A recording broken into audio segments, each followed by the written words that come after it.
Aloe vera की growth को तेज करने के लिए और पत्तियों को बहुत ही घना, मोटा, मांसल बना के रखने के लिए किस घरेलू खाद को दे सकते हैं?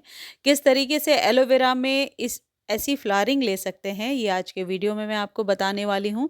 यदि आपके एलोवेरा के जो पत्ते हैं वो सूखे बेजान से हो जाते हैं, तो आप इस खाद का इस्तेमाल करके अपने एलोवेरा को बहुत ही मोटा और घना बनाकर रख सकते हैं। एलोवेरा के पौधे में फ्लावरिंग 3 से 4 सालों में सर्दियों के टाइम में होता है। यदि एक ही पॉट में पौधा लगा हुआ है 4 सालों तक, तो वैसे पौधे में आप फ्लावरिंग ले सकते हैं। ऐसी मान्यता है कि एलोवेरा के फूल खिलना बहुत ही सौभाग्य की बात होती है। एलोवेरा एक औषधीय पौधा है, इसलिए हर घर में होना चाहिए और एलोवेरा के फ़ायदे भी बहुत हैं। जैसा कि अक्सर मैं आपको बताती रहती हूँ कि एलोवेरा से आप खाद बना सकते हैं, अपने बालों का ट्रीटमेंट कर सकते हैं, फेस पर भी लगा सकते हैं। चलिए, अब मैं बताती हूँ कि एलोवेरा यदि आप लगा रहे हैं शुरू से, तो कितना बड़ा आपको कंटेनर बालकनी या टेरेस के लिए लेना है। कम से कम 6 से 8 इंच के बीच का कंटेनर ले लीजिए। प्लास्टिक या मिट्टी किसी भी तरीके के गमले में आप लगा सकते हैं। अब आपको जो सॉइल तैयार करना है, उसमें कम से कम 50% गार्डन सॉइल में 30% आप कंपोस्ट मिला लीजिए शुरू में।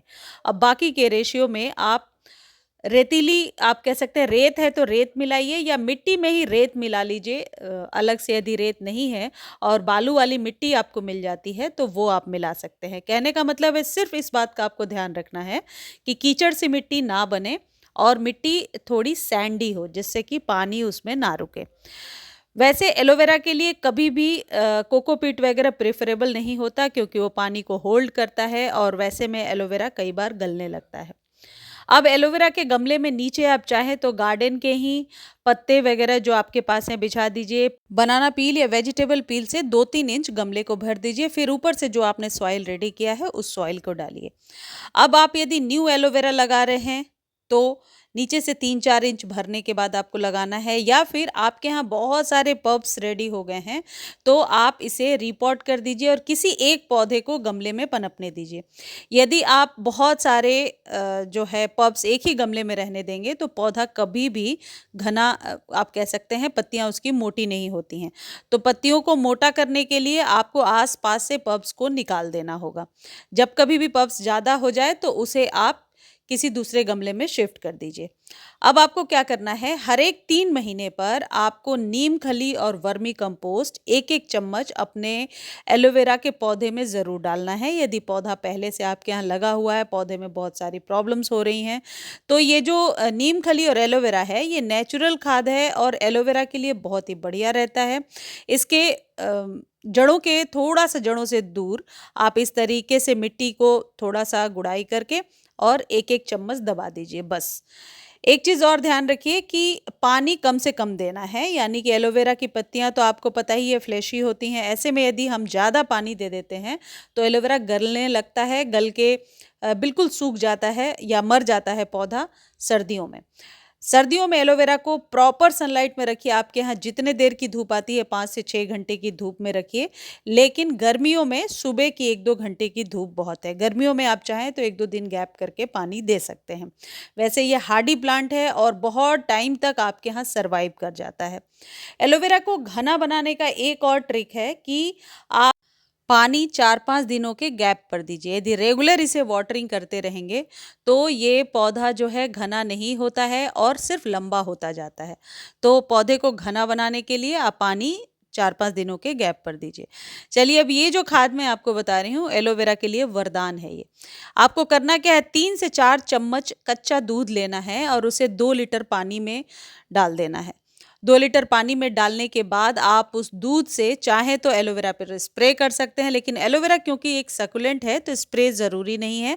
आप उसके जड़ों में ये पानी डालेंगे और इसे फिर 15 दिनों के बाद रिपीट करेंगे। एक बार आप फिर से सुन लीजिए, कच्चा दूध लेना है आपको 1 से 2 चम्मच। और ये जो कच्चा दूध होता है, इसमें बहुत सारे मिनरल्स हैं जो आपके एलोवेरा के पौधे पर बहुत ही बढ़िया काम करते हैं। देखिए एलोवेरा की जैसे मेरी इतनी सारी पल्प्स निकल आई हैं, बहुत सारे पौधे तैयार हो जाएँगे।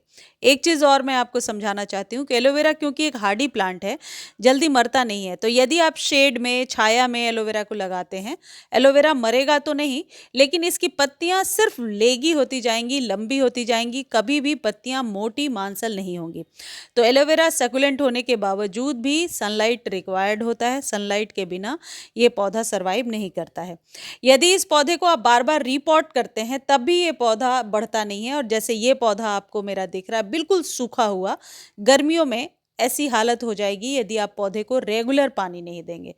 तो इस बात का ध्यान रखें कि सक्यूलेंट है लेकिन पानी का ध्यान रखना है गर्मियों में, सर्दियों में 4 से 5 दिनों पर रुक करके आपको पानी देना है।